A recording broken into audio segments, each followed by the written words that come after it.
अस्सलामुअलैकुम। आज बात करेंगे ऑडियो सॉफ्टवेयर के बारे में जिसके ज़रिए आप अपनी साउंड रिकॉर्ड कर सकते हैं, साउंड को चेंज कर सकते हैं। तो इस सॉफ्टवेयर का नाम है ऑडेसिटी। और जब आप गूगल में टाइप करते हैं ऑडेसिटी तो इसकी वेबसाइट आपके पास ओपन हो जाएगी और audacity.team.org। और ये सॉफ्टवेयर आपको फ्री डाउनलोड आप कर सकते हैं। ओपन सोर्स सॉफ्टवेयर है ये, और इसको ऑपरेट कैसे करना है ये मैं आपको बताता हूँ। जब आप इसको डाउनलोड कर लेंगे तो इसको रन करने पर आपके सामने एक विंडो ओपन हो जाएगी। ये रेड कलर का जो डॉट है इसके ज़रिए आप साउंड को रिकॉर्ड कर सकते हैं, साउंड को यहाँ से प्ले कर सकते हैं प्ले के बटन से, और ये स्टॉप कर सकते हैं। तो सबसे पहले इसकी जो शॉर्टकट की है आर, उसको प्रेस कर देते हैं कीबोर्ड से, तो साउंड रिकॉर्ड करना ये शुरू कर देगा।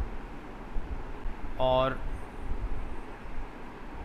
साउंड रिकॉर्ड करने के बाद इसको हम स्टॉप कर देते हैं स्पेस बार से, और इसको प्ले कर लेते हैं यहाँ पे क्लिक करके।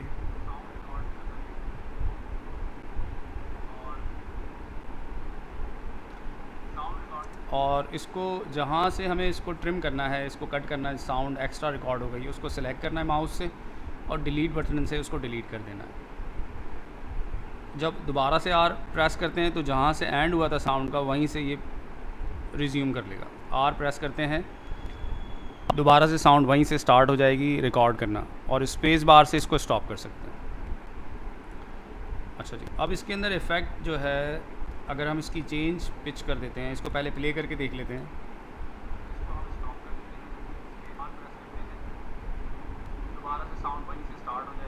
अच्छा, जो एक्स्ट्रा साउंड है उसको सिलेक्ट करके डिलीट कर सकते हैं। सिलेक्ट किया इसको माउस के साथ और डिलीट का बटन प्रेस कर दिया। अच्छा जी, इफ़ेक्ट जो है, पहले कंट्रोल ए से पूरा साउंड ट्रैक सेलेक्ट किया, इफ़ेक्ट में जाके चेंज पिच में जाके पिच चेंज कर सकते हैं। अगर इसका प्रीव्यू लेते हैं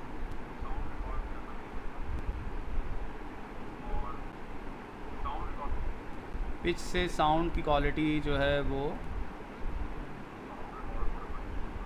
चेंज कर सकते हैं, और श्रिल साउंड कर सकते हैं, या कोई भारी आवाज़ इसमें ये कर सकते हैं इसके अंदर चेंज। अच्छा, जब इसको सेव करना है तो आपका ये प्रोजेक्ट सेव हो जाएगा सेव एज़ करने से।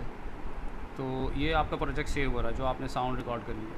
लेकिन साउंड को एज आ MP3 सेव करने के लिए फ़ाइल पे, एक्सपोर्ट पे, और मैं ये रेकमेंड करूँगा कि आप MP3 फॉर्मेट में सेव करें, क्योंकि MP3 फॉर्मेट में साउंड की जो स्पेस होगी वो कम होगी, जबकि वेव में अगर सेव करते हैं तो ज़्यादा ऑक्यूपाई करेगा स्पेस।